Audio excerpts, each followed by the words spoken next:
السلام عليكم ورحمة الله وبركاته. بسم الله الرحمن الرحيم والصلاة والسلام على أشرف الأنبياء والمرسلين نبينا محمد وعلى آله وأصحابه ومن تبعهم بإحسان إلى يوم الدين أما بعد. Donc le cours, mes frères et mes sœurs, déjà bienvenue aux frères qui sont là. Hafidhakumullah. Le cours aujourd'hui, il va porter sur les mérites de la science. Les mérites de la science et également l'importance de la da'wah, l'importance du prêche en islam et du fait d'appeler vers Allah subhanahu wa ta'ala.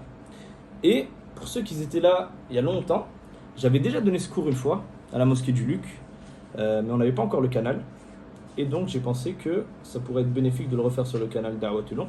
Et j'en ai profité pour modifier un peu le cours et rajouter des choses, Inch'Allah ta'ala, des choses qui seront bénéfiques, bi'iznillah. Donc, déjà, les savants, quand ils commencent un cours, ils aiment bien toujours commencer par définir le sujet du cours.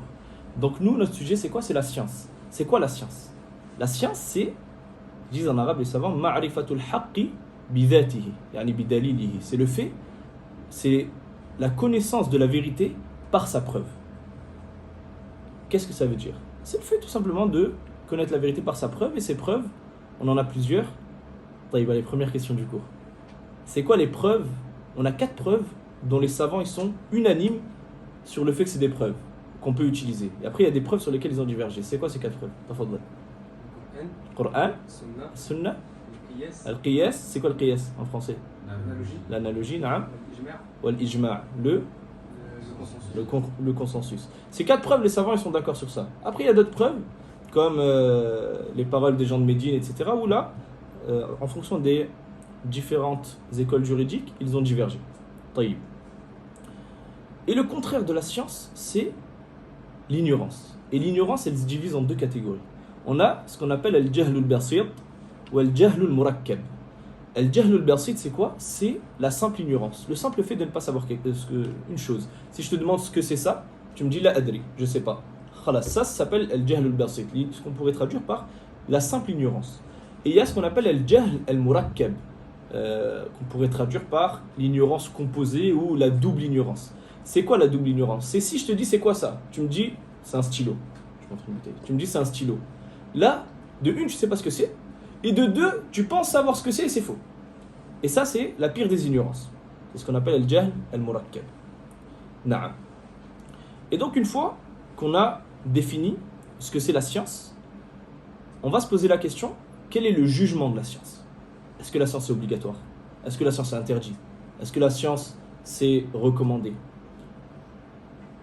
Le prophète sallam, il dit dans un hadith rapporté par Ibn Majah, selon Anas ibn Malik, il dit Talabul ilmi faridatun ala kulli muslim. Il dit l'étude de la science est une obligation pour tous les musulmans. Et c'est un hadith que Cheikh Al-Albani l'a authentifié.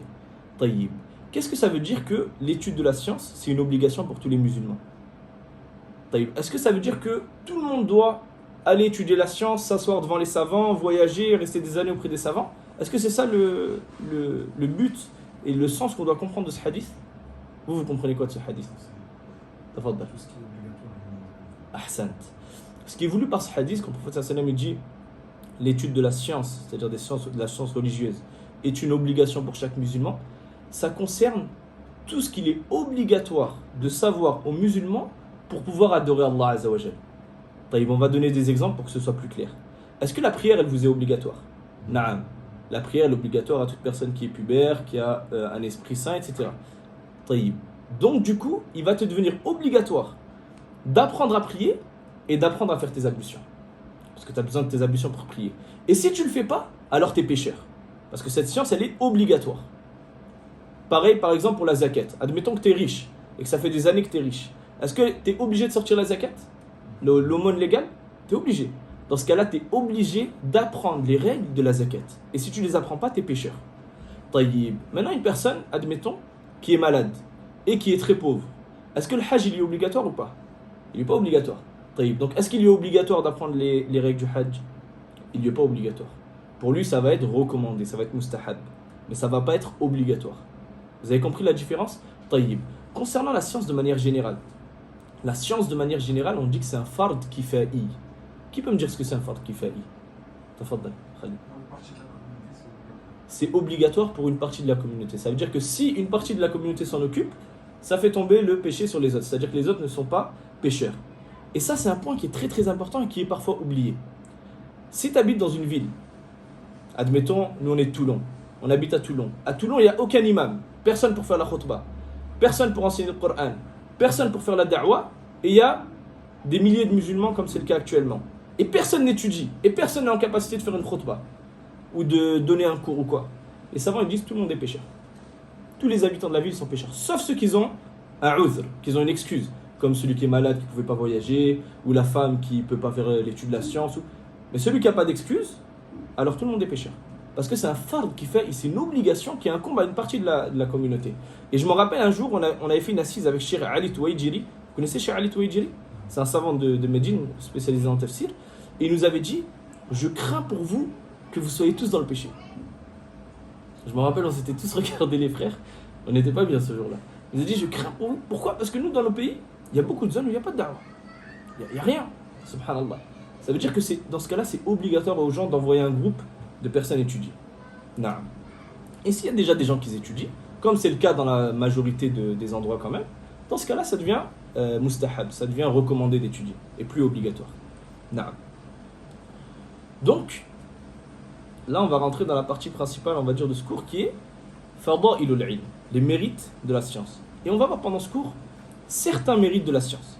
On va pas voir, bien sûr, on va pas voir tous les mérites de la science, parce que les mérites de la science, ils sont indénombrables, mais on va voir certains mérites de la science, Inch'Allah, dans le but de nous motiver dans l'apprentissage, Inch'Allah ta'ala. Donc, selon Abu Daoud, il rapporte un hadith de Ibn Darda qui dit Sami'tu Rasulullah sallallahu alayhi wa sallam yaqul Man salaka tariqan. Je vous cite toujours les hadiths et les ayats en arabe, et après, Inch'Allah, on les traduit, bi'idhnillah. Il dit Man salaka tariqan yaltamisu fihi ilma سهل الله له طريقا إلى الجنة وإن الملائكة لا تضع أجنحتها رضا لطالب العلم وإن طالب العلم يستغفر له من في السماء والأرض حتى الحيتان في الماء وإن فضل العالم على العابد كفضل القمر على سائر الكواكب إن العلماء هم ورثة الأنبياء إن الأنبياء لم يورثوا دينارا ولا درهما إنما ورثوا العلم فمن أخذه أخذ بحظ وافر. طيب, qu'est-ce qu'il veut dire ce hadith? Ce hadith, il fait partie des hadiths qui sont les plus cités par les gens de science quand ils veulent parler des mérites de la science, pour tous les mérites qui y a été cités. Et moi, quand je fais un cours, j'ai toujours l'habitude de répéter la même chose, c'est que moi, ce que je veux, c'est pas que vous écoutiez le hadith. Moi, ce que je veux, c'est que vous compreniez le hadith. Compreniez le hadith, ça ne veut pas dire comprendre les mots dans le hadith, ça veut dire que le hadith, il rentre dans votre cœur. Vous l'avez compris, vous l'avez médité, vous en avez compris l'importance. Pourquoi? Parce que ça, c'est des hadiths que tout le monde a déjà entendus et qu'on entend souvent. Et on va citer des hadiths comme ça que vous avez déjà entendus. Mais qu'est-ce qu'on en a compris? Qu'est-ce que notre cœur, il en a compris? C'est ça qui est important. Celui qui entend un hadith, il rentre par là, il sort par là, il n'en a profité en rien. En quoi ça lui a servi d'entendre ce hadith? Nous, on veut méditer le hadith. Donc, Inch'Allah, on va voir c'est quoi le sens de ce hadith. Le prophète sallam, il dit donc le hadith, il est rapporté par Abu Daoud selon Abu Darda qui dit j'ai entendu le prophète sallam dire celui qui emprunte un chemin par lequel il recherche la science, Allah lui facilite un chemin vers le paradis. Première chose que les savants ils disent l'étude de la science religieuse, c'est un chemin parmi les chemins qui vont vers le paradis. Ça veut dire que celui qui étudie la science, il est en chemin vers le paradis. Il est sur un chemin parmi les chemins qui mènent au paradis. Et Cheikh Al-Albani, il disait souvent, l'important, c'est pas d'arriver au bout, c'est de mourir dessus. L'important, c'est de mourir sur ce chemin, sur l'étude de la science. Parce que c'est un chemin qui te mène au paradis. Il dit ensuite dans le hadith, et certes les anges étendent leurs ailes par agrément pour les étudiants en sciences. Les savants, ils ont divergé sur le sens de cette parole exacte, mais Inch'Allah, la vie le plus juste, c'est que ils étendent vraiment leurs ailes, par respect pour l'étudiant en sciences, et par agrément pour ce qu'il fait, pour la place qu'il a auprès d'Allah subhanahu wa ta'ala, et la valeur qu'il a. La valeur qu'il a auprès d'Allah subhanahu wa ta'ala. Les anges, ils étendent leurs ailes. Ensuite, il dit, et certes, toute chose dans le ciel et sur terre demande pardon pour l'étudiant en sciences. Subhanallah. C'est-à-dire que là, on est en train d'étudier la science ou pas? Naam, on est en train d'étudier la science, on est dans un cours de science. Actuellement, il y a des poissons au fond de la mer qui sont en train de demander pardon pour nous. Il y a des montagnes qui demandent pardon. Il y a des animaux qui demandent pardon. Les anges, ils demandent pardon pour nous, parce qu'on étudie la science. C'est ça que je vous dis qu'il faut essayer de comprendre. Subhanallah. Il y a combien de milliards de créatures sur Terre? Imagine ces créatures-là, elles demandent pardon pour l'étudiant en sciences. Et aujourd'hui, on a fait un livre aujourd'hui, Cheikh Walid ibn Dawra, sur un livre qui s'appelait Man Humul Ulama, qui sont les savants, de Cheikh Abdel Salam ibn Barjes, qui est un savant d'Arabie qui est décédé en 2004, rahimahullah. Et il disait, Ibn Barjes dans son livre, il disait que certains savants, ils ont dit, pourquoi les poissons ils demandent pardon pour l'étudiant en sciences et pour le savant de manière générale? C'est quoi la raison? Ils ont dit, les savants, c'est la cause que tout se passe bien sur Terre. S'il n'y a pas de savants, il n'y a pas de science. S'il n'y a pas de science, les gens ils font n'importe quoi. Ils tuent les autres, ils volent, yufsiduna fil ard, ils détruisent la terre. Si ce n'est pas les savants qui disent ça c'est halal et ça c'est haram, les gens ils ont pas de dîne, ils feraient n'importe quoi. Si les gens ils font n'importe quoi, ça va impacter toute la terre, même les animaux, même les poissons. Si demain il n'y a plus de règles, ça va être fawda sur terre, ça va être la décadence sur terre. Même les animaux ils vont en être touchés. Et les animaux ils ont des droits en islam. Ils ont dit, ça c'est une des raisons pour lesquelles toute chose ils demandent pardon pour l'étudiant en sciences et pour le savant.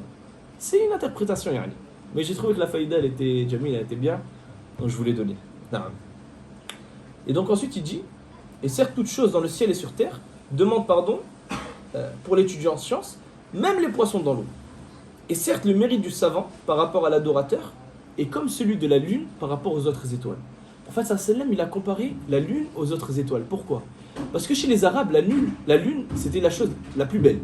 Dès qu'ils voulaient citer une belle chose, c'était la lune. C'est pour ça qu'ils disaient Al-bintu kal-qamar. La fille, elle est comme la lune, c'est-à-dire elle est belle comme la lune. Quand ils voulaient complimenter une femme, ils disaient ce genre de paroles. Et donc, le prophète sallam il dit, est-ce que la lune, elle est comme les autres étoiles? Est-ce qu'elle est belle comme les autres étoiles? Est-ce qu'elle brille comme les autres? Non, les autres étoiles, elles sont belles, mais elles ne sont pas comme la lune. Et c'est pour ça qu'il dit que le mérite du savant, par rapport à l'adorateur, il est comme celui de la lune par rapport aux autres étoiles. C'est bien si tu es un adorateur, tu adores Allah Azza wa Jal, tu as une immense place auprès d'Allah. Mais tu n'es pas comme le savant. Tu n'es pas comme celui qui a de la science. Celui qui a de la science auprès d'Allah Azza wa Jal, il a une place azima. Il a une place que personne n'a à cette place. Et on va voir toutes les paroles là-dessus, Inch'Allah Ta'ala, tout au fil du cours. Ensuite, il dit, certes les savants sont les héritiers des prophètes. Na'am. Les savants, c'est les héritiers des prophètes. Il dit les prophètes n'ont pas laissé comme héritage de dinar ni de dirham, mais plutôt ils ont laissé comme héritage la science. Celui donc qui l'apprend, il aura pris une grande part. La science, c'est l'héritage des prophètes, des prophètes. Alayhimus salam jami'an. C'est l'héritage des prophètes. Le prophète sallam et les autres prophètes, ils n'ont pas laissé d'argent ou de biens. Ce qu'ils ont laissé les prophètes comme argent et comme bien, ça appartient aux musulmans, c'est-à-dire ça rentre dans le tribut des musulmans. Leurs héritiers, ils n'ont même pas pris cet héritage. L'héritage, le vrai héritage des prophètes, c'est la science. Et nous, on peut se partager cet héritage. Subhanallah. Et c'est ça, ces paroles qu'il faut méditer. Si on t'avait dit, le prophète sallam, il a laissé une paire de chaussures. Ça, c'est la paire de chaussures du prophète sallam. Tout le monde aurait tout fait pour essayer de l'avoir. Essayer de l'acheter, essayer de se faire la guerre pour la récupérer. Là, il a laissé son héritage. L'héritage, c'est la science. Et on voit, la plupart des gens, ils sont détournés. Ils ne donnent pas à la science l'importance qu'ils doivent lui donner. Alors que c'est ça l'héritage des prophètes. Alayhimus salam. Na'am. Ça, c'était concernant le premier hadith. Ensuite, le prophète sallam il dit dans le Coran Yarfa'illahu alladhina amanu minkum walladhina utul ilma darajat. Il dit Allah élève en degré ceux parmi vous qui croient et qui ont reçu la science. Ça veut dire que si tu veux qu'Allah subhanahu wa ta'ala il t'élève en degré, que ce soit dans la dunya ou que ce soit fil akhira, en degré au paradis, alors accroche-toi à la science. Parce que c'est par la science qu'Allah il élève. Et des exemples comme ça, on en a, pour pas dire des dizaines, des centaines, des milliers. Pour donner un exemple que tout le monde connaît à notre heure, Cheikh Ibn Baz. J'ai vu une parole il n'y a pas longtemps où Cheikh Ibn Baz il disait, Cheikh Ibn Baz il a commencé à perdre la vue à 16 ans. À 20 ans il était complètement aveugle. Et il a entendu une de ses tantes dire à sa mère, pauvre Abdul Aziz, Abdul Aziz Ibn Baz, pauvre Abdul Aziz, comment il va gagner sa vie? Comment il va travailler, il va gagner sa vie alors qu'il est aveugle? Allah Azza wa Jalla l'a élevé tout en haut de l'Arabie. Il est devenu juge, grand juge de Riyad, mufti du pays. Et il a été élevé dans un rang où très peu de gens ils ont été élevés comme ça. Par quoi? Par la science. Yarfa'illahu alladhina amanu minkum walladhina utul ilma darajat. Allah il les élève en degrés.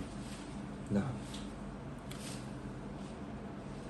Et Allah Ta'ala il dit également dans un autre verset, il dit شهد الله أنه لا إله إلا هو لا إله إلا هو والملائكة وأولو العلم قائما بالقسط. Il dit Allah il atteste ainsi que ses anges et ceux à qui a été accordée la science qu'il n'y a de divinité digne d'être adoré que lui. Et ça va, ils ont dit quoi sur cette parole? Ils ont dit Allah Azza wa Jal il a dit Shahid Allah. La personne qui on va pas dire personne en parlant d'Allah, mais celui qui est le plus digne d'attester, c'est Allah subhanahu wa ta'ala. Et il a pris dans son attestation, lui c'est le plus digne. Et pour la meilleure des attestations, qui est l'attestation de foi, le tawhid, le fait de dire La ilaha illallah wa shahada Muhammad Rasulullah, de n'accorder aucun associé à Allah et d'adorer Allah seul, la meilleure des attestations, il a choisi qui pour témoigner? Les anges, qui ne désobéissent pas à Allah. La ya'suna Allah ma amarahum wa yaf'aluna ma yu'marun, et ils font ce que Allah leur a donné. Et qui? Ulul ilm, les gens de science. Il a fait attester les anges et les gens de science. Et ça, ils ont dit, c'est par rapport à l'immense rang que les gens de science, ils ont auprès d'Allah subhanahu wa ta'ala. Le rang immense. Il les a fait attester. Na'am. Et les paroles sur la valeur des gens de science, elles sont immenses. Il y en a énormément. Et j'en ai juste rapporté une ou deux pour pas que le cours soit trop long. Mais, comme exemple, قال محمد ابن يعقوب ابن الأخرم سمعت أصحابنا يقولون لما قدم البخاري نيسابور استقبله 4000 رجل ركبانا على الخيل سوى من ركب بغلا أو حمارا وسوى الرجالة. Qu'est-ce que ça veut dire? Il dit, Muhammad ibn Ya'qub ibn al-Akhram, il rapporte, il dit, j'ai entendu nos compagnons dire, lorsque vint al-Bukhari, vous connaissez tous le Bukhari, lorsque vient le Bukhari à Naysabur, Naysabur c'est une ville qui est à peu près dans le sud de l'Iran actuel, dans mes souvenirs.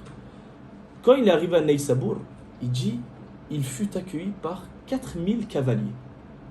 4000 cavaliers, c'est-à-dire des personnes qui sont à cheval, qui étaient là, une armée de cavaliers, qui étaient là juste pour attendre al-Bukhari. Il dit, sans compter ceux qui montaient des mules et des ânes, et sans compter tous ceux qui étaient à pied. C'est-à-dire des milliers de personnes, ils attendent juste pour la venue de al-Bukhari. Pourquoi? Parce qu'il avait la science du hadith. Parce qu'il avait la science tout court. Il avait de la science.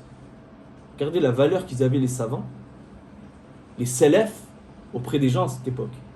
C'est pour ça que c'est désolant quand tu vois aujourd'hui des personnes qui parlent mal des savants, qui... J'ai même pas envie de rentrer dans ce genre de sujet. Mais les savants, ils ont une place auprès d'Allah Azza wa Jal. Leur science, leur chair, elle est empoisonnée, comme c'est venu dans un hadith. Et la chair des savants, elle est empoisonnée. Celui qui parle sur les savants, qui parle mal sur les savants, birayr et haq, sans droit, vous allez voir que souvent, il ne va pas lui arriver du bien. Très souvent, il ne va pas lui arriver du bien. Les savants, il faut les respecter. Les savants, ils ont une place auprès d'Allah que même l'adorateur, il n'a pas atteint. Ils ont une place immense auprès d'Allah. C'est pour ça qu'on respecte tous les savants de la Sunna. Tous les savants de la Sunna. Peu importe nos divergences avec eux dans certains sujets ou quoi, on respecte tous les savants de la Sunna. Non. Et Allah Ta'ala, il dit également Innama yakhsha Allah min ibadihi al-ulama'u. Il dit, parmi les hommes, seuls les savants craignent Allah. Et c'est quoi la crainte? Qui peut me dire c'est quoi la différence entre le khashya ou le khawf? Entre la crainte et la peur. Tafadal. Ahsant. Al-khashya, c'est la peur avec science. Alors que le khawf, c'est plus général, c'est juste la peur, le fait d'avoir peur d'une chose. Mais le khashia, c'est le fait d'avoir peur avec science. C'est-à-dire, pourquoi tu as peur d'Allah Azza wa Jal? Parce que tu connais très bien son châtiment. Parce que tu sais très bien qu'Allah, il est capable de toutes choses. Tu connais ses caractéristiques, ses attributs. Toutes ces choses, toute cette science que tu as sur Allah Azza wa Jal, sur le paradis, sur l'enfer, sur le châtiment de la tombe, etc., ils font que tu vas avoir une peur que l'ignorant, il n'a pas. Et c'est pour ça qu'Allah, il dit « Innama yakhsha Allah min ibadihi al-ulama » On va pas rentrer dans les détails de langue arabe, mais seuls les savants craignent Allah. C'est-à-dire que ceux qui craignent le plus Allah, c'est les savants. Pourquoi c'est les savants? Parce que c'est les savants qui ont le plus de science. Donc forcément, c'est eux qui vont craindre le plus Allah Azza wa Jal, avec science. Non. Et selon, dans Sahih al-Bukhari, on a un hadith qui est rapporté par Muawiyah, qui est un hadith très connu, qui dit سمعت رسول الله صلى الله عليه وسلم يقول من يريد الله به خيرا ماذا يفقهه في الدين. Celui à qui Allah il veut du bien, il lui accorde la compréhension de la religion. Et ce hadith, il est très connu, mais pareil, ce que je veux, c'est qu'on le médite. Qu'est-ce qu'il veut dire ce hadith? Ça veut dire que on comprend quoi bimafhoum il-mukhalafa. Yani, mafhoum il-mukhalafa, c'est le fait de comprendre une chose, le contraire d'une chose par une chose. C'est-à-dire, Allah il dit, le prophète sallallahu alayhi wa sallam il dit, celui à qui Allah il veut du bien, il lui accorde la compréhension de la religion. Ça veut dire que si tu n'accordes pas la compréhension de la religion, ça veut dire qu'Allah il ne te veut pas du bien. Les savants, ils ont dit, on comprend ce hadith mafhoum il-mukhalafa. Si tu vois que tu n'as pas la compréhension de la religion, tu comprends rien dans la religion, tu comprends pas la religion, c'est mauvais signe. Et ça veut dire que tu dois te reprendre. Parce que si Allah ne t'a pas accordé la compréhension de la religion, c'est qu'il ne veut pas du bien. Et si Allah ne veut pas du bien, il faut faire les causes pour qu'Allah il nous accorde la compréhension de la religion. Et on demande à Allah subhanahu wa ta'ala de nous accorder la compréhension de la religion. Et le prophète sallallahu il a dit la compréhension de la religion. Il n'a pas dit lui accorde la science. Pourquoi? Parce que beaucoup de gens ils ont de la science, mais ils ne comprennent pas forcément. Ils mémorisent des hadiths, ils mémorisent des ayats, mais ils n'en comprennent pas le sens, ou le sens véridique. Comme Ahlul Bid'ah. Il y a des gens, des gens de l'innovation, ils ont de la science, mais ils n'ont pas la compréhension de la science. Ils n'ont pas compris le but des hadiths, le vrai sens des ayats, des versets coraniques, etc., etc. C'est pour ça que c'est très important de demander à Allah Azza wa Jal de nous accorder la compréhension de la religion. Sallallahu yufahhimana ad-din. Et dans un autre hadith, le prophète sallallahu il dit, selon donc عن أبي أمامة قال ذكر لرسول الله صلى الله عليه وسلم رجلان أحدهما عابد والآخر عالم فقال رسول الله صلى الله عليه وسلم فضل العالم على العابد كفضلي على أدناكم ثم قال رسول الله صلى الله عليه وسلم إن الله وملائكته وأهل السماوات والأراضين حتى النملة في جحرها وحتى الحوت ليصلون على معلم الناس الخير. Qu'est-ce qu'il veut dire ce hadith? Il dit selon Abu Umama qui a dit deux hommes ont été évoqués au prophète sallallahu alayhi wa sallam. Un des deux était un adorateur, c'est-à-dire qu'il faisait énormément d'adoration. Il prie la nuit, il jeûne la journée, etc., etc. Il fait les nawafil. Et l'autre, c'était un savant. Le prophète sallallahu alayhi wa sallam, le messager d'Allah sallallahu alayhi wa sallam, il a dit le mérite du savant par rapport à l'adorateur est comme mon mérite, c'est-à-dire celui du prophète sallallahu alayhi wa sallam, est comme mon mérite par rapport au moindre d'entre vous. C'est-à-dire celui parmi les compagnons qui avait la plus basse valeur, bien que tous les compagnons ils ont une immense valeur. On n'est pas en train de rabaisser les compagnons, mais il y en a bien un qui avait la plus basse. Celui qui avait la plus basse, eh bien l'adorateur, il y a le savant par rapport à l'adorateur, il est comme le prophète sallallahu alayhi wa sallam par rapport à ce compagnon qui était le moindre des compagnons. Est-ce que ce compagnon, il a la même valeur que le prophète sallallahu alayhi wa sallam? Est-ce que juste sa valeur, elle s'en approche? Abadan. Eh bien l'adorateur, c'est pareil avec le savant. Et dites-vous que l'adorateur auprès d'Allah Azza wa Jal, il a un rang immense. Celui qui fait des adorations du matin jusqu'au soir, quelle place il a auprès d'Allah? Mais malgré ça, ce n'est rien par rapport au savant, par rapport à celui à qui Allah Azza wa Jal a accordé la science. Et ensuite il dit, dans la suite du hadith, puis le messager d'Allah sallam a dit, certes Allah, ainsi que ses anges, et tous les habitants des cieux et des terres, même la fourmi dans sa fourmilière, et même le poisson invoque en bien pour celui qui enseigne le bien aux gens. Toute personne qui enseigne le bien, toute personne qui enseigne une science bénéfique, toute chose dans les cieux et la terre demande le bien pour lui. Ils invoquent pour lui. Yani quand il dit dans le hadith, la yusalluna, les savants ils ont dit, bima'na yad'un. Yani ils invoquent pour lui. Ils invoquent pour lui. Yani imaginez-vous, vous êtes en train d'étudier, vous êtes en train de donner un cours, et il y a des fourmis, tu les as jamais vues. Elles sont en train d'invoquer Allah subhanahu wa ta'ala, al-azim, qui est au-dessus des 7 cieux, pour demander du bien pour toi. Il se peut qu'il t'arrive un bien dans ta vie par la cause de la dua d'une fourmi. Que si tu l'avais vu dehors, tu ne l'aurais même pas apporté une... Peut-être tu l'aurais écrasé, tu ne l'aurais même pas vu. Un poisson au fond de la mer, il demande du bien, il demande à Allah Azza wa Jal qui t'accorde du bien. Qu'est-ce que tu as fait pour ça? Tu as étudié la science et tu as enseigné le bien aux gens. C'est ça la science. C'est ça la valeur de la science. Et celui qui comprend ça, comment il voudrait délaisser la science pour autre chose?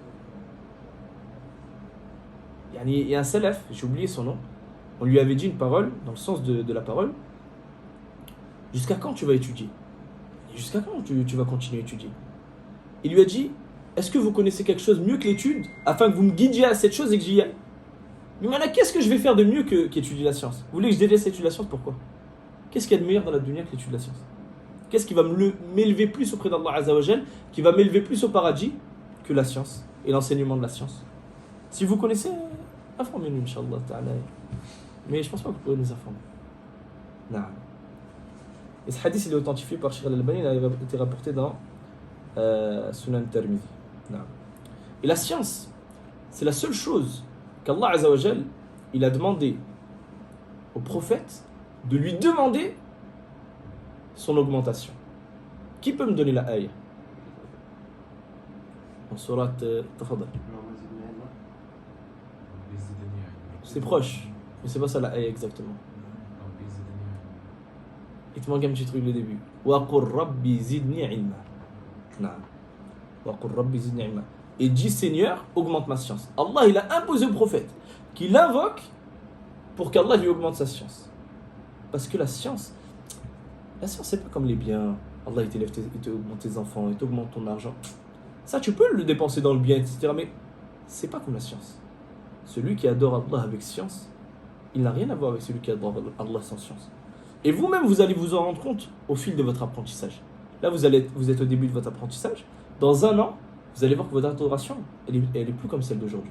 Parce que quand tu adores Allah, tu comprends ce qui veut dire, par exemple, le nom Al-Azim, Al-Halim, Al-Aziz. Tu comprends les noms d'Allah, tu comprends ses attributs.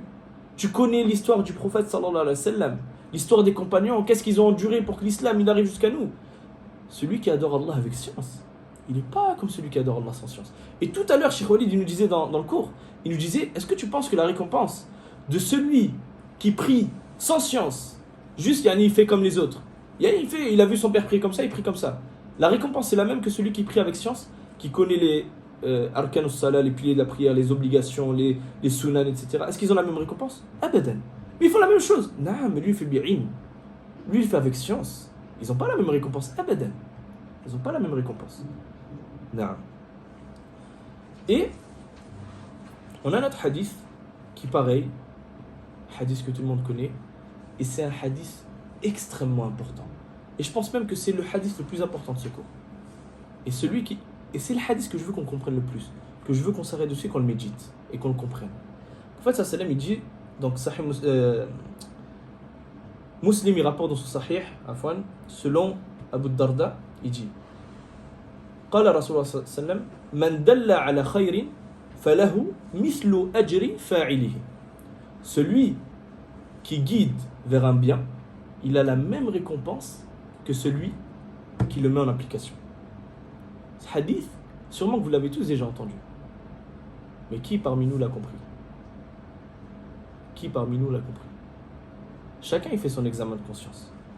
Si tu l'as compris, cite-moi une œuvre que tu peux faire qui va te rapporter plus de hasanat par rapport à ce hadith que la science. La science, quand vous lancez... Là, vous êtes combien? Une quinzaine? Je vous enseigne un hadith. Vous allez, vous le réenseigner à quelqu'un d'autre. Je ne suis même pas au courant. Je je prends la même récompense que vous. Celui à qui vous l'avez enseigné, il enseigne encore à d'autres personnes. Je ne suis pas au courant, vous n'êtes pas au courant. Vous prenez la même récompense que lui, et moi je prends la même récompense que eux également. Etc., etc. Regardez les grands imams al-Bukhari. Combien de fois on a cité al-Bukhari depuis le début du cours? Chaque fois qu'on le cite, qu'on prend un hadith de son sahih, il est récompensé. Il est dans sa tombe, son compteur il est encore en train de tourner. T'enseignes surat al-Fatiha à un enfant. Toute sa vie il va prier, Inch'Allah ta'ala. Toute sa vie, chaque fois qu'il récite surat al-Fatiha, tu prends la même récompense que lui. Quelle œuvre va t'apporter plus de récompense que la science? Par rapport à ce hadith, yani, dans le fait d'indiquer un bien. Quel bien tu vas indiquer mieux que la science? Il se peut que tu écrives un livre, que tu meurs, que ton livre il n'a pas été répandu, comme Ibn Taymiyyah. Ibn Taymiyyah, que de son vivant, ses livres ils n'étaient pas répandus, sa science elle n'était pas répandue. Pourquoi? Parce que les gouverneurs ils l'empêchaient, etc. Quand il est mort, sa science elle a été répandue partout. Jusqu'à aujourd'hui, il n'y a plus un cours où on ne cite pas Ibn Taymiyyah. Tout ça c'est dans sa balance de bonnes actions.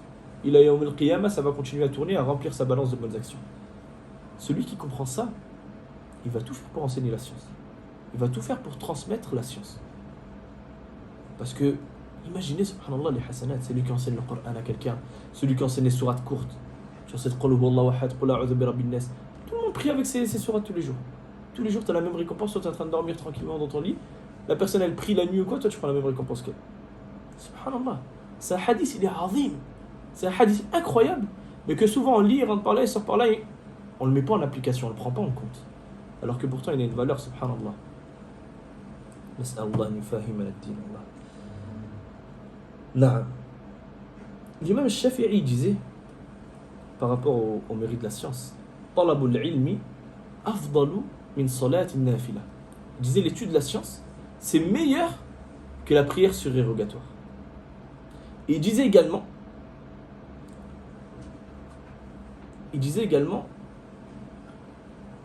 Laysa ba'da al-fara'idi afdalu min talab al-ilm.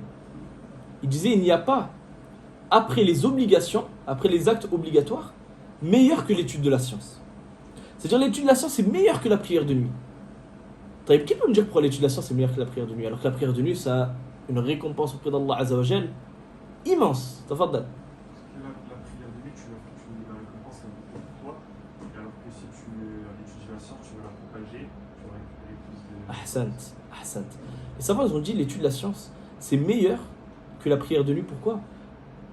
Et Allah alam, c'est à l'imam Ahmed qu'on avait posé cette question, il avait dit la prière de nuit, elle ne t'est bénéfique qu'à toi. Alors que l'étude de la science, elle va être bénéfique à toi et aux autres. Parce que tu vas l'enseigner. Elle va être bénéfique à toi et aux autres. Et c'est pour ça que c'est la meilleure œuvre après les œuvres obligatoires. Après tout ce qui est obligatoire, la meilleure œuvre, c'est l'étude de la science. Et l'étude de la science, et la science en elle-même, c'est la chose la plus délicieuse qu'il y a dans la dunya. Pour celui qui sait en apprécier sa douceur. Halawatul ilm. Yani, Malik ibn Dinar, il disait Kharaja ahlu dunya min ad-dunya wa lam yadhuqu atyaba shay'in fiha. Qila wa ma huwa? Qal ma'rifatullah ta'ala. Malik ibn Dinar, il disait les adeptes de ce bas monde le quittent sans avoir goûté la meilleure chose qui s'y trouve. Ils ont dit quelle est cette chose? Il a dit la connaissance d'Allah Ta'ala. Et la connaissance d'Allah Ta'ala, c'est quoi? C'est l'ilm. Par quoi tu vas connaître Allah Subhanahu wa Ta'ala? Bil-ilm, avec la science. En apprenant ses noms, ses attributs, la sunna qui a été révélée sur le prophète sallam, etc. C'est la meilleure chose que tu vas goûter dans cette dunya. Pourquoi? Parce que parmi les choses qui sont venues dans la sunna, il y a le Coran. Allah Azza wa Jalla a révélé le Coran, et le Coran c'est le meilleur des adhkar. Et le dhikr c'est la meilleure chose qu'on a dans la dunya. Fait d'évoquer Allah subhanahu wa ta'ala. Le Coran c'est le meilleur des adhkar. Naam. Mais ça, c'est une chose que on demande à Allah Azza wa Jalla de nous faire goûter la douceur de la science et la douceur de l'adoration. Les salafs ils disaient si les gouverneurs savaient qu'est-ce qu'on ressent avec la science, la douceur de la science, le délice de la science, ils nous feraient fouetter pour cela. Par jalousie. Parce qu'eux ne peuvent pas obtenir ça. Sauf les savants, les gouverneurs qui étaient droits, qui étaient des savants. Il y avait des gouverneurs qui étaient des savants. Et à leur tête, les compagnons déjà. Abu Bakr, Omar, Othman, Ali, etc. Non. Ça, c'était concernant les mérites de la science. Certains mérites de la science, comme on a dit, parce que les mérites de la science, ils sont, comme on a dit, indénombrables. Et maintenant, on va voir quelque chose de très très important, qui est l'importance de la da'wah. L'importance de la da'wah, l'importance d'appeler Allah subhanahu wa ta'ala, d'appeler à la religion d'Allah subhanahu wa ta'ala. Allah, il dit لَقَدْ بَعَثْنَا فِي كُلِّ أُمَّةٍ رَسُولًا أَنْ يَعْبُدُوا اللَّهَ وَاجْتَنِبُوا الطَّاغُوتَ. Il dit, par Allah, nous avons envoyé dans chaque communauté un messager pour leur dire, adorez Allah et écartez-vous de tout ce qui est adoré en dehors d'Allah. Qui connaît la définition de Tarout? C'est quoi un Tarout? Tafaddal akhi ici.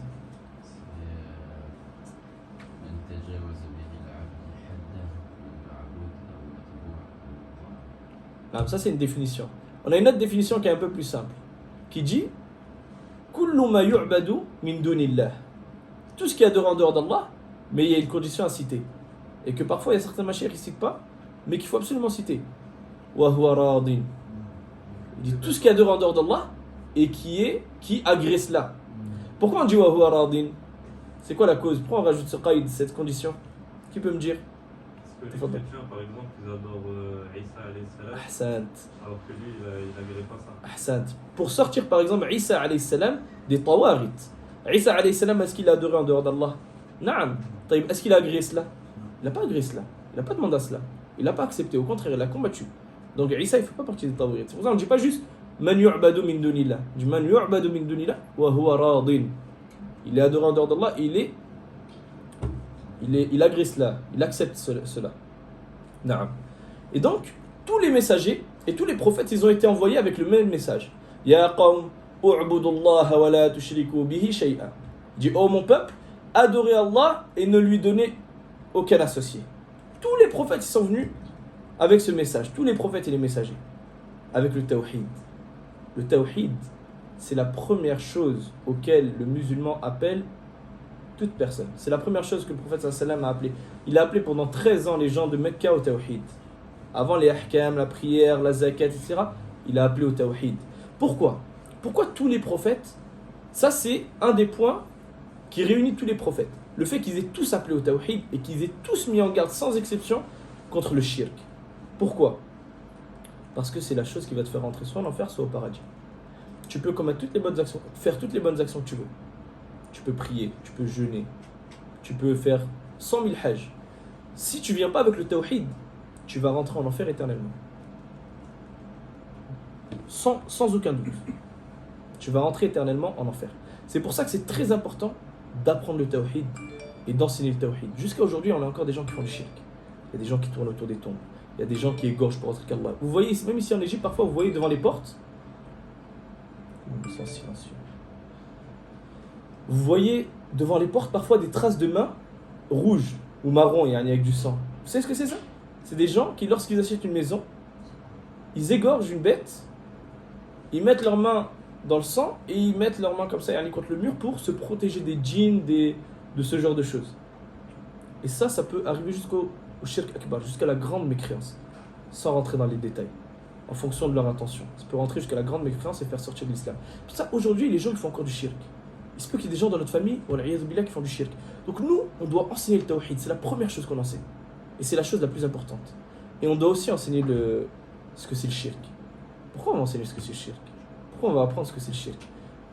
Hudayfa ibn al-Yaman, il disait dans un hadith كان الناس يسألون رسول الله صلى الله عليه وسلم عن الخير وكنت أسأله عن الشر مخافة أن يدركني. Il disait les gens, ils questionnaient le prophète sallam sur le bien. Et moi, je le questionnais sur le mal de peur qu'il ne m'atteigne. Pourquoi? Parce que si tu ne sais pas ce que c'est le mal, comment tu vas t'en protéger? Si tu ne sais pas ce que c'est le shirk, comment tu vas faire pour ne pas tomber dans le shirk? Donc on va apprendre ce que c'est le tawhid, l'unicité d'Allah subhanahu wa ta'ala, et ce que c'est le shirk, pour s'en éloigner. Non. Et le tawhid, c'est une condition pour entrer au paradis. Comme on a dit, celui qui n'a pas le tawhid ne rentre pas au paradis. Celui qui vient avec le tawhid, il va rentrer au paradis éternellement. Celui qui vient sans tawhid, qui vient avec du shirk, qui est mort sur du shirk akbar, sur la grande mécréance, et qui s'en est pas repenti, il va rentrer éternellement en enfer. Et Allah Azza wa Jalla ne pardonne pas le shirk akbar. Non. La grande mécréance. On a aujourd'hui, à notre temps, un immense besoin d'apprendre. On a un immense besoin d'apprendre la science. Et on a surtout un immense besoin d'avoir des gens qui nous apprennent la science. Aujourd'hui, le nombre d'étudiants en sciences, il est faible. Si on compare avec le nombre de musulmans, le nombre d'étudiants en sciences, il est faible. Le nombre de savants, il est faible. Si on veut citer les savants sur la Sunna en Égypte, je peux le compter sur les doigts de mes deux mains. Il y a 100 millions d'habitants en Égypte. Le nombre de savants, il est faible, et le nombre d'étudiants en sciences, il est faible. Et l'ignorance, elle est immense. Et les péchés, ils sont répandus partout. Et on est dans une époque où les gens, ils ont plus besoin de da'wah que n'importe quelle époque. Et pourtant, on n'a pas assez d'étudiants en sciences. On n'a pas assez de gens qui partent étudier. Alors qu'on a besoin de science. Alors qu'on a besoin de science. Et c'est pour ça que Allah Ta'ala, il dit dans le Coran, فلولا نفر من كل فرقة منهم طائفة ليتفقهوا في الدين ولينذروا قومهم إذا رجعوا إليهم لعلهم يحذرون. Il dit, pourquoi de chaque clan, quelques hommes ne viendraient-ils pas s'instruire dans la religion afin d'avertir les leurs une fois revenus et qu'ainsi ils prennent garde. C'est-à-dire qu'ils prennent garde à ne pas tomber dans les interdits. On doit voir dans chaque ville, dans chaque village, dans chaque pays, des gens qui vont étudier la science. Et aujourd'hui encore plus qu'hier. Pourquoi ? Parce qu'aujourd'hui, la science c'est devenu fawda. N'importe quelle personne aujourd'hui passe dans l'ilm. Tu vois des personnes, ils ont des comptes sur les réseaux sociaux avec 1 million d'abonnés. C'est un compte sur la religion, c'est un compte où il fait parfois même des cours ou des rappels ou quoi. La personne n'a pas un mot de langue arabe. Il ne parle pas un mot de langue arabe. Il a un compte de rappel à 1 million d'abonnés. Tu vois d'autres personnes, ils méprisent la science. Tu le vois dans une piscine, torse nu, en train de te faire des rappels sur les hadiths du prophète sallallahu alayhi wa sallam ou de citer une ayah. Il y a des salafs qui disaient qu'ils ne citaient pas un hadith s'ils étaient allongés. Ils s'asseyaient, après ils citent le hadith. Par respect pour le hadith. Aujourd'hui, ça fait des doros dans la piscine, torse nu, comme ça, en train de se filmer. A'udhu billah. Il est où le qadr de la science ? Il est où le respect de la science ? Regardez la valeur de la science auprès d'Allah Azza wa Jal. La valeur des savants auprès d'Allah Azza wa Jal. C'est pas quelque chose qu'on doit mépriser. C'est pas quelque chose qu'on doit prendre à la légère. La science, c'est quelque chose de sérieux. Ça veut pas dire que de temps en temps, on peut pas plaisanter ou faire un sourire dans un... Non.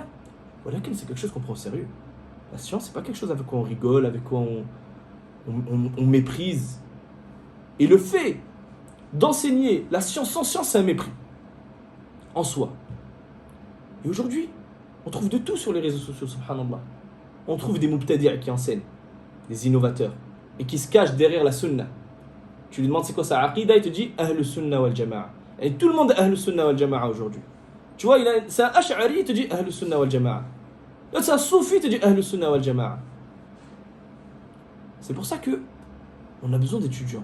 On a besoin que vous tous, là, vous deveniez des grands étudiants. Il faut qu'on ait des objectifs élevés. Notre objectif, c'est pas juste je maîtrise Usul Salasa, Kitab Tawhid, c'est bon, ça me suffit, je connais un peu ma... Non. On veut devenir des savants. On veut devenir des mashaïr. On veut mettre toute notre vie dans la science. Notre vie, c'est la science. Notre vie, c'est quoi ? C'est la science. Je me lève, la science, je dors, la science, entre les deux, la science. Si t'as pas de cerne, pose-toi des questions. Toute notre vie, ça doit être la science. Pourquoi ? Parce que les gens, ils ont besoin de science. Les gens, ils sont dans les ténèbres. Vous voyez la situation des jeunes en France ou n'importe où dans le monde. Subhanallah, yani, c'est catastrophique. Au point où on s'en rend même plus compte. Tu vois, les filles vont à l'école sans voile, les parents ils disent rien, l'autre ils vendent de la drogue en bas de son bâtiment, l'autre... C'est tous des musulmans, non, c'est tous des musulmans. Mais on se rend même plus compte du fait dans lequel on vit. On se rend même plus compte de la gravité des choses que l'on fait. Pourquoi ? Parce que la science, elle n'est pas répandue. Parce qu'on n'a pas assez d'étudiants en sciences. On n'a pas assez de gens qui font des cours. On n'a pas assez de gens qui appellent au tawhid. C'est pour ça que ça, rappelez-vous, on a dit quoi ? C'est un fard kifa'i. C'est-à-dire qu'il faut qu'il y ait une partie de la communauté qui s'en charge. Ne laissez pas ce fard à quelqu'un d'autre. Ne laissez pas ce mérite à quelqu'un d'autre. Et pourquoi tu voudrais laisser à quelqu'un d'autre ? Si je te ramène une mallette d'1 million d'euros, je te dis tu peux la prendre ou tu peux la laisser à quelqu'un d'autre. Tu vas la laisser à quelqu'un d'autre ? Tu vas le sauter dessus. La science, ça a bien plus de valeur que ça. Prends cette science. étudie de manière sérieuse. Mets toute ta vie dans l'étude de la science. Deviens fort en langue arabe, fort dans les sciences et enseigne. Donne des dourous, assiste au cours des mashayikh. Lazimul mashayikh, yani restez tout le temps avec les mashayikh, profitez d'eux, de leur comportement, de leur science, de tout. Et il faut enseigner la science. On a besoin d'étudiants en sciences. Mais il faut l'enseigner correctement. Pareil, on m'a demandé de parler d'un sujet. Alhamdulillah, moi j'ai pas de réseaux sociaux, donc je vois pas ce genre de choses. Mais on m'a rapporté que aujourd'hui, il y avait même des sœurs qui faisaient la da'wah sur les réseaux sociaux, où elles ont des comptes où elles vont se filmer, elles filment leur visage, elles sont complaisantes, parfois même elles sont maquillées, elles sont attirantes, et elles font la da'wah de cette manière-là. C'est pas comme ça qu'on fait la da'wah. Nous, on a besoin de sœurs qui fassent la da'wah. On a besoin de sœurs qui puissent faire des cours. Et alhamdulillah, on a des sœurs qui font des cours. Parfois, il y a des sœurs qui interviennent sur le canal, comme la sœur Manel el-Imam, bidrawabit, avec des conditions, avec des règles. C'est pas je m'expose sur les réseaux sociaux, je montre mes atours, je sais pas comment on dit, aux gens. Je deviens une fitna pour les gens. Les gens, plutôt qu'apprendre, ils vont t'envoyer des messages en privé, wal-iyadhu billah. Où ils vont avoir des pensées malsaines. Un jour, tu vas te marier. Parce que j'ose espérer que ces femmes ne sont pas mariées, qu'aucun homme accepte cela. Un jour, tu vas te marier. Et ces choses-là, elles vont rester sur Internet. Internet, il n'oublie rien. Donc, faire la da'wah, faire la da'wah n'importe comment, là. On fait la da'wah avec science, avec pudeur, avec respect, avec intégrité et avec humilité. De cette manière, fait étudier. Et on se réjouit qu'il y ait des étudiants en sciences. On se réjouit si un shir, il fait une tazkiya à quelqu'un et dit cette personne, elle est digne d'enseigner. On se réjouit. Pourquoi on se réjouit? Il va enseigner le tawhid aux gens. Il va être une cause pour les préserver de l'enfer. Pourquoi je vais aller le jalouser? Si je le jalouse, c'est que j'ai un problème dans ma aqida. Pourquoi? Qui lui a accordé cette science? C'est Allah subhanahu wa ta'ala. Allah ta'ala il dit Yarfa'illahu alladhina amanu walladhina utul ilma darajat. Allah, il dit Allah élève ceux parmi vous qui ont cru et à qui il a été accordé la science. Allah élève. C'est Allah qui t'élève. Allah ta'ala il dit وَجَعَلْنَا مِنْهُمْ أَئِمَّةً يَهْدُونَ بِأَمْرِنَا لَمَّا صَبَرُوا. Et nous avons fait d'eux des dirigeants, des imams. وَجَعَلْنَا مِنْهُمْ أَئِمَّةً يَهْدُونَ بِأَمْرِنَا, qui guident par notre ordre. لَمَّا صَبَرُوا, tant qu'ils endurent. Tant qu'ils patientent, tant qu'ils endurent. Allah il dit quoi? وَجَعَلْنَا نَحْنُ. Allah, c'est lui qui fait des gens. Foulan sera savant, Foulan ne sera pas un savant. C'est Allah qui élève. Allah Ta'ala il dit يُؤْتِ الْحِكْمَةَ مَنْ يَشَاءُ وَمَنْ أُوتِيَ يُؤْتِ الْحِكْمَةَ مَنْ يَشَاءُ وَمَنْ أُوتِيَ الْحِكْمَةَ فَقَدْ أُوتِيَ خَيْرًا كَثِيرًا. Il donne la sagesse à qui il veut, et celui à qui a été donné la sagesse, il lui a certes été donné un immense bien. Ibn Barjas il dit dans son livre Man humul ulama, il dit Al-hikma huna bima'na al-ilm. La hikma dans cette sagesse, la hikma dans cette ayah, donc la sagesse, c'est dans le sens de la science. Yu'ti al-hikmata man yasha, yu'ti al-ilma liman yasha. Il donne la science à qui il veut. C'est-à-dire que la science, c'est Allah Azza wa Jal qui l'accorde. C'est Allah Azza wa Jal qui t'élève. C'est Allah Azza wa Jal qui rabaisse. Ça veut dire que toi, ce qui t'est demandé, c'est d'être sincère envers Allah subhanahu wa ta'ala. C'est d'être sincère envers Allah Azza wa Jal. Si tu es sincère, que tu fais les efforts, que tu fais les causes, Allah subhanahu wa ta'ala il va t'élever par la science. Même si toute la terre se réunissait pour te rabaisser, il ne pourrait pas.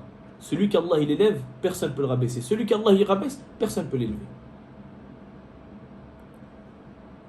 Et on a besoin d'étudiants. Tout cela, je vous revois en disant vous êtes des du'a, vous êtes des prêcheurs. C'est ça l'intention qu'il faut mettre, les frères. Il ne faut pas avoir des objectifs faibles. Il faut avoir une immense motivation. Se dire pourquoi moi je ne pourrais pas devenir un shir? Est-ce qu'il n'y a pas des gens, ils ont commencé la science à 20 ans, c'est devenu des churs? Est-ce que Cheikh Moukbil, il n'a pas commencé la science, il avait plus de 20 ans? C'est devenu une montagne, un grand savant, Allam. Et d'autres, pourquoi nous, on ne pourrait pas y arriver? Celui qui est sincère, Wallah, il peut y arriver. Mais il faut être sincère envers Allah Azza wa Jal. Sincère envers ses frères. Tu vois un frère qui fait la da'wah, tu es content pour lui. Tu vois un frère qu'Allah Azza wa Jal, il a élevé, tu es content. Tu demandes à Allah de te faire être comme lui. Et celui qui est sincère comme ça, Allah Azza wa Jal, il va l'élever. Et il va faire de lui quelqu'un de bénéfique pour les gens. Non. Et la da'wah, tout le monde peut la faire à son échelle. C'est-à-dire que la da'wah, c'est pas juste ouvrir des réseaux sociaux, faire la da'wah sur internet ou dans une mosquée. Tu fais la da'wah à tes parents, à ton père, à ta mère.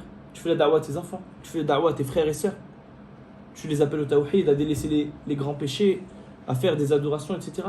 Tout le monde va faire la da'wah, mais chacun selon ses capacités et selon ses compétences. Naam, c'est compris ça? C'est un point très très important, les frères. Naam. Et en parlant de ceux justement qui parlent sans science sur les réseaux sociaux et tout, je suis tombé sur une parole. Vous connaissez Cheikh Bakr Abu Zayd? Rahimahullah. C'est un savant d'Arabie. Il a des livres qui sont très bénéfiques. Dans un livre qui s'appelle Hilyatu Talib al-Ilm, la parure de l'étudiant en sciences. Et il a un autre livre qui s'appelle At-Ta'alum. At-Ta'alum, ça veut dire celui qui fait semblant d'avoir de la science. En gros. Celui qui laisse entendre qu'il a de la science, mais en réalité, il n'a pas de science. Et dans son livre, il cite une parole de Rabi'a, il dit وَلَا بَعْضُ مَنْ يُفْتِي هَاهُنَا أَحَقُّ بِالْحَبْسِ مِنَ السُّرَّاقِ. Il dit certaines personnes qui émettent des avis juridiques méritent plus la prison que les voleurs. Pourquoi? Parce qu'il y a des personnes, tu leur poses des questions sur la science, ils te répondent, ils n'ont pas de science, ils te font une fatwa comme ça, de sa tête. Ces gens-là, ils font plus de mal que le voleur. Une fatwa, elle peut mener une guerre. Une fatwa, elle peut faire une guerre. Quand il y avait les ignorants, les innovateurs qui disaient allez en Syrie, c'est un djihad. Guerre. Milliers de jeunes qui se tuent. Fi sabil shaytan, pas fi sabilillah. Une fatwa, ça mène à une guerre, ça mène à des morts. La fatwa, c'est pas quelque chose à prendre à la légère. C'est les savants, c'est les mashayikh qui ont de la science, les personnes qui ont de la science qui font des fatwas. Nous, juste, nanqul. On répète juste ce que les savants ils ont dit. On dirait notre tête. Wal-ilm naql. L'ilm, c'est juste de la transmission. Et il disait, Bishr al-Hafi, toujours dans le même livre, At-Ta'alum, il disait Man ahabba an yus'al, falaysa bi ahli an yus'al. Il disait celui qui aime être questionné, il n'est pas digne d'être questionné. Pourquoi? Parce que la base, c'est que la personne, elle n'aime pas qu'on le questionne. La personne, elle a peur de répondre. Tu vas parler sur la religion d'Allah subhanahu wa ta'ala. Les salafs, quand on allait leur poser une question, ils les renvoyaient vers un autre, qui les renvoyaient vers un autre, qui les renvoyaient... jusqu'à ce que la question elle revienne au premier à qui elle avait été posée. Ils ne voulaient pas répondre. Même les sahaba, ils se renvoyaient les uns vers les autres. C'est une immense responsabilité. Aujourd'hui, n'importe qui tu vois, il répond sur internet, il fait des appels, il répond aux questions comme ça, sans science, sans rien. Il va sur Ilm Shar'i, il regarde un avis, il n'a rien compris. Il n'a pas compris si c'est un avis marginal, si c'est un avis majoritaire chez les savants, etc. Non, ça ne marche pas comme ça. Transmettre la science, oui. Transmettre la science n'importe comment, non. On transmet la science avec science. Non. Et alhamdoulilah, l'étude aujourd'hui, elle est devenue accessible à tous. C'est facile de venir étudier. Il y a 3 heures d'avion entre la France et l'Égypte, entre la France et l'Arabie. Ça coûte pas très cher. C'est pas comme avant. Avant, pour prendre un hadith, ils traversaient le désert, un mois aller, un mois retour. Il se pouvait qu'ils ne prenaient pas le hadith. Aujourd'hui, c'est pas comme ça. Aujourd'hui, alhamdoulilah, c'est facile d'étudier la science. Donc, on n'a plus d'excuses. Et nous, encore moins, parce qu'on est déjà là. C'est-à-dire, nous, qu'est-ce qui nous manque pour mettre tout notre temps dans la science? Pour faire en sorte que toute notre vie, c'est sur la science. C'est comme ça qu'on va acquérir de la science. Non. Et la science, elle va te préserver de la bid'a. Pourquoi les gens ils tombent dans les innovations? Parce qu'ils n'ont pas de science. Ils n'apprennent pas ce que c'est le Coran, ce que c'est la Sunna, ce que le prophète sallam il a ordonné, ce qu'il a interdit, ce que les savants ils ont dit sur ci, sur ça. Et du coup, ils tombent dans des bid'a. Ils tombent dans des bid'a. Et également, j'ai un truc qui me revient en tête par rapport à ce que je disais avant. Le fait de partager n'importe quoi sur les réseaux sociaux. On va être questionné sur tout ce qu'on partage. Si tu partages une chose, c'est que tu l'affirmes. Et tu vois aujourd'hui les gens, illa man rahimahullah, si ce n'est celui à qui Allah il a fait miséricorde, ils partagent tout et n'importe quoi. Tu vois une vidéo, il t'envoie une vidéo, tu lui dis c'est qui sur la vidéo? Il te dit je sais pas. Tu sais pas? Pourquoi tu partages la vidéo si tu sais pas qui c'est? Il te dit, mais ce qu'il dit c'est la vérité. Ah, ça c'est le shubha, ça c'est une ambiguïté. Est-ce que toute vérité est bonne à prendre de n'importe qui? Dans ce cas-là, on va prendre la science même des juifs. Les juifs, même si c'est très rare, il leur arrive de dire la vérité.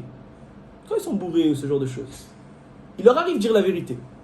Est-ce qu'on va prendre notre science des juifs? Ouais, ça sort d'un juif, on ne dit pas qu'il dit la vérité. Là, on prend notre science d'Ahl Sunnah. On prend notre science des gens de la Sunna.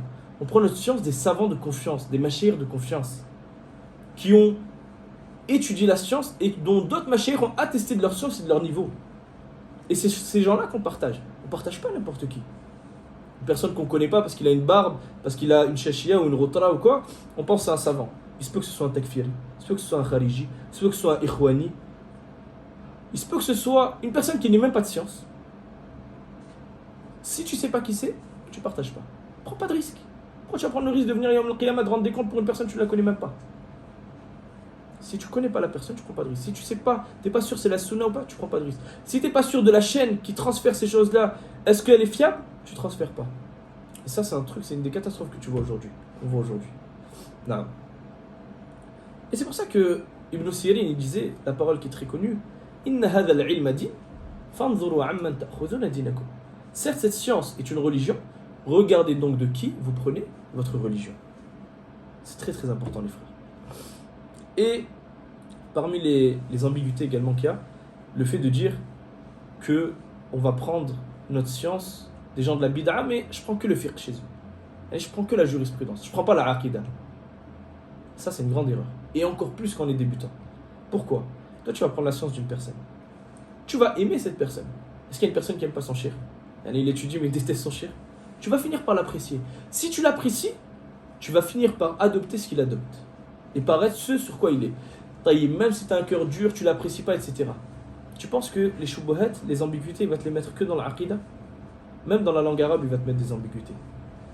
Et je ne vais pas citer d'exemple pour pas que la conférence soit trop longue, parce que c'est bientôt l'Aïcha, je pense, en France. Mais la science, elle se prend des savants de la sunna. Des savants qui sont connus et reconnus pour être des gens fiables, des gens qui ont une aqidah qui est saine. Et on n'étudie pas chez les gens de la bid'a. On n'étudie pas chez les gens de la bid'a. Non. La dernière partie de ce cours, elle va concerner un point très très important. C'est quoi? C'est al-ikhlas fi talab al-ilm. La sincérité dans l'étude de la science. La sincérité, c'est une condition parmi les conditions d'acceptation de l'adoration. Qui peut me citer les deux conditions d'acceptation de l'adoration? Je vais en citer une. Tfadal.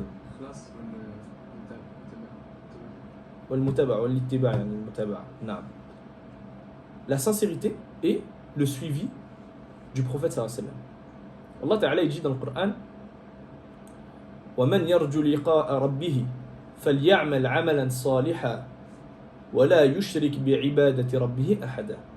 Les savants ils ont dit, donc en français cette ayah, que celui qui espère rencontrer son Seigneur accomplisse des œuvres pieuses et n'associe rien ni personne au culte de son Seigneur. Regardez comment les savants ils ont compris, subhanallah, cette ayah, et c'est pour ça qu'on doit toujours revenir à la compréhension des salafs. Les salafs, comment ils ont compris la religion. Ils ont dit فَمَنْ كَانَ يَرْجُو لِقَاءَ رَبِّهِ. Celui qui souhaite, qui espère rencontrer son Seigneur.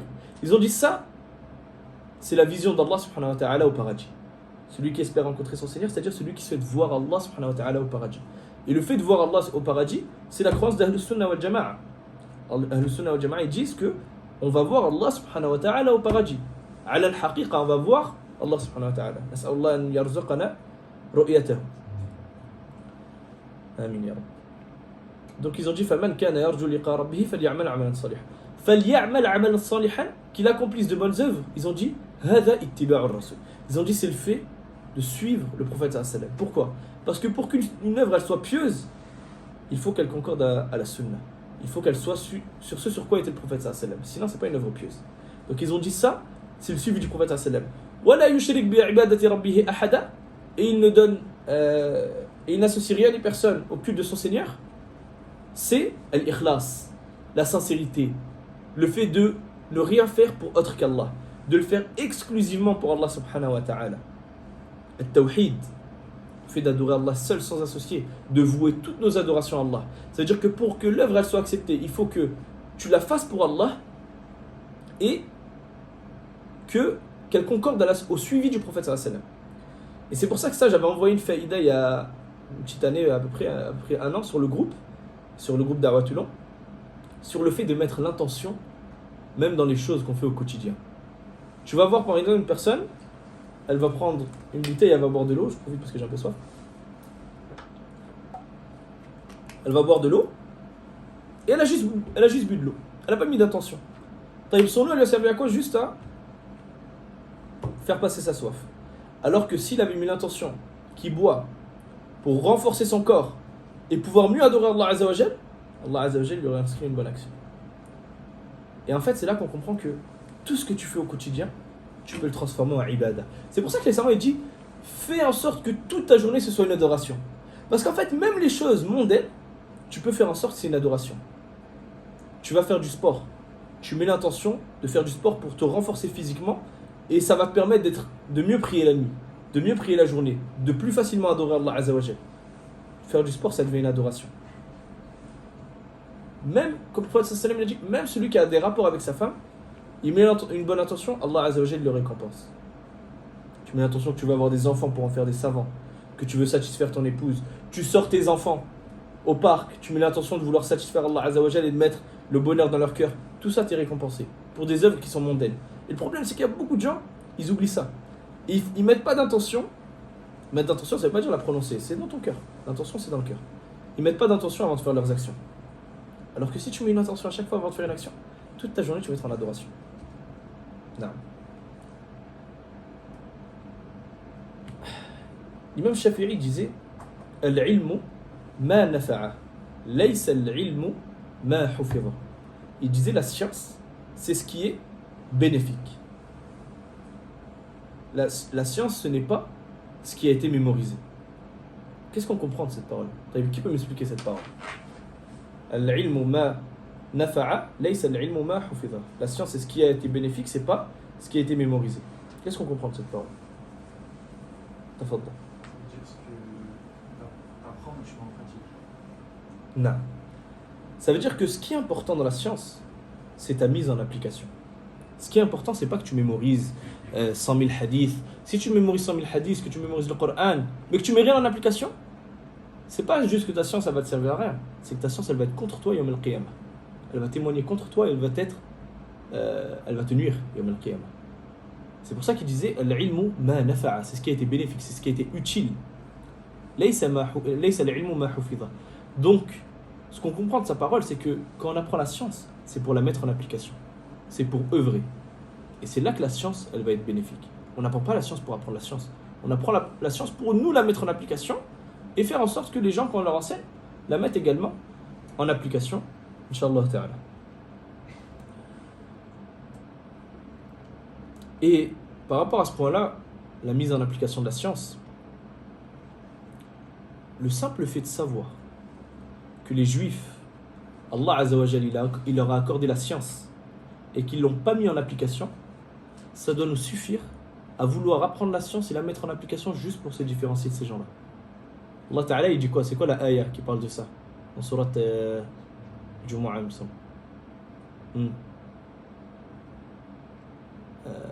qu'il me revienne à moi aussi.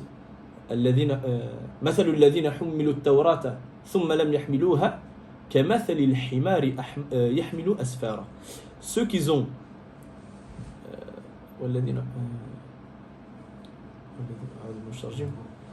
مثل الذين حملوا التوراة, ceux à qui a été, je crois que j'avais écrit, il me semble, cette traduction. C'est plus facile de citer un verset en arabe que de le traduire en français. Subhanallah. Non. Ceux qui furent chargés de mettre en pratique la Torah et qui ne l'ont pas observée sont semblables à un âne chargé de livres précieux. Ça veut dire quoi cette ayah? Si tu prends un âne et tu mets sur son dos Sahih al-Bukhari, Sahih Muslim, des livres de hadith, est-ce que cet âne, il va profiter en quoi que ce soit de ces livres? Il va pas profiter. Et ben c'était comme ça qu'ils étaient les Juifs. Ils avaient de la science et ils profitaient pas de cette science. Wallahi al-Yahoud min akhbathi an-nasi ala wajhi al-ard. Khubatha. Wallah, les Juifs, je ne vais même pas traduire comme ça. Non. أسأل الله أن يدمر هؤلاء الملاعين وأن ينصر فلسطين وإخواننا في فلسطين. اللهم آمين. Et également, de ne pas être comme les chrétiens qui, eux, ils ont œuvré. Les chrétiens, ils faisaient énormément d'adoration, mais sans science. Ils adoraient comme ça, sans science. Et les deux, ils sont blâmables, que ce soit les juifs ou les chrétiens. Nous, on adore Allah avec science. On apprend la science, on la met en application. Et Allah subhanahu wa ta'ala, il dit فَنِعْمَ أَجْرُ الْعَامِلِينَ. Et dit combien est belle la récompense de ceux qui œuvrent. Inch'Allah ta'ala, sanaktafi bihada bi'idhnillah. On va se contenter de ça pour aujourd'hui, parce que je pense que c'est l'Aïcha en France, c'est bientôt l'Aïcha. Inch'Allah ta'ala. Subhanak Allahumma wa bihamdik, ashhadu an la ilaha illa ant, astaghfiruka wa atubu ilayk. En espérant que le cours il a été profitable. Barakallahu fikum aussi dans le canal pour ceux qui ont écouté. Et Inch'Allah ta'ala, on demande à Allah Azza wa Jalla de nous faciliter l'apprentissage de la science, de nous faciliter sa mise en application, sa compréhension, et de nous faciliter à refaire des cours, Inch'Allah ta'ala. Barakallahu fikum. Tu peux arrêter.